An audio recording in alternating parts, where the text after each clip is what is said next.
Oi! Prick! Yeah, you. Subscribe me, you wanker. The second wave is out, and I didn't even complete the 3 reviews for the first wave. Fuck! But it was literally only Amy, so realistically, who cares? After looking at the 2 waves, I can comfortably say the second wave was a lot more appealing to me than the first wave. And it might be this guy's fault. There's the back of the box. If you're arse reading it, pause it, I don't fucking know. But yeah, that's what the back of the box looks like. And also there's the 2 figures that are in the wave as well, which is Knuckles and Tails. Taking a closer look, and genuinely I'm actually really impressed of how smooth the figure looks. In person it looks a lot more smoother than it does on camera. His head sculpt is just really smooth. The paint looks perfect. There's no botches or nothing. The likeness to Shadow is there, and obviously he has grey marks instead of red because it's Batman related. Hey, I'm just saying, maybe someone's gonna dip into doing a Mephiles custom with this head sculpt. You know, the fella from fucking Tilted Towers, like. Welcome to Tilted Towers. Getting to the lower half of the body, you can see that there is just a lot of detail. Obviously it's Batman related, so he's obviously going to have the Batman logo across his chest. You can also see his little belt as well. Moving down to the legs, you can see that he has his normal shoes, but they're actually just coloured the same way as his quills. So other than that, there's not really too much. It's basically just a Shadow figure, just with a bit of extra detail and different paint. And obviously a big Batman fucking logo in the middle. Turn him to the back and you can see there is a plastic cape, which fucking annoys me. I'm not the biggest fan of the plastic capes. I really do like the cloth capes over the plastic ones because it hinders the articulation a lot. So it's not one of my favorites. Now we're moving on to the main selling point of these figures, which is the articulation. His head can move side to side, but the ball joint is hindered because of the cape. So only a 360. He does have a butterfly joint in there as well. A movement at the arm, can go up or down. He does have a swivel at the upper arm as well. A bend at the elbow. He has a swivel at the wrist and a hinge joint at the wrist and also at the fingers as well. He's got a swivel at the waist and he can also crunch and somewhat do an arch back. It's obviously limited because of the fucking cape. And his waist can also go side to side. His leg can move forward this far and not back that far. Fuck! I know you can move the cape from side to side to make it fucking work.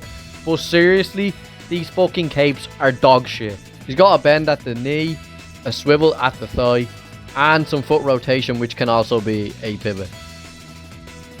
And the figure is pretty solid as well. Now let's move on to the size comparison section. Here he is next to my previous review, the YOLO Park Night Optimus Prime. Here he is next to Luigi Time! Or Luigi from Jakks Pacific. Here he is next to the best Shadow figure of all time, the Sonic Movie 3 Jakks Pacific Shadow.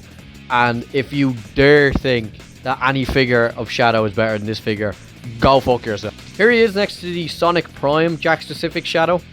Here he is next to the absolute dumbbell head Jakks Pacific Mainline Modern Shadow, which has an absolute fucking unit of a head.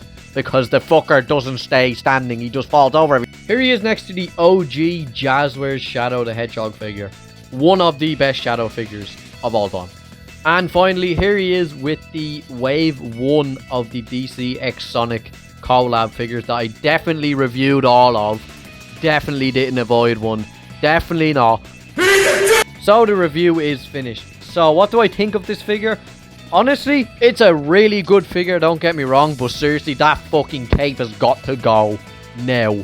Yes, you can move his cape around to get more range with his joints, but seriously, the cape is like that tight under his head into his neck joint that it's so tight to actually fucking move in the first place. So it's kind of hard to move either way, and it's just a pain in the arse to actually like move it every time you want to like put his leg all the way back. I have the same issue with Marvel Legends. I can name a specific one, the God Emperor Doom, the White Doctor Doom figure. The cape is just so fucking bad on that figure. It just limits him so much, and I feel the same way with this figure. But the pros of this figure are definitely the articulation. The likeness to Shadow is basically just spot on, and obviously it's supposed to be a Batman collab, so they got that right. I think the sculpt is great, and I think the paint is great. My only nitpick, which is the real big nitpick, is the cape. But for a figure that's only worth about 20 quid, can you really complain?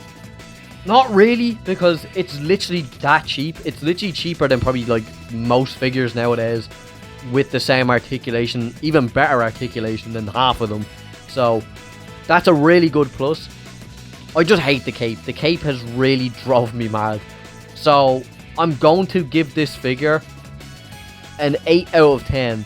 And that's a generous 8 just because I fucking hate the cape so much. So I just guarantee I'm not going to like the Knuckles figure either because of the exact same issue. And I just remembered his head can't turn either. Fuck off! Believe me, get this figure if you really want this figure. It's just that fucking cape, man. The cape has got to go. For real, please. Get rid of it. Please! Oi! Prick! Yeah, you. Subscribe me, you wanker.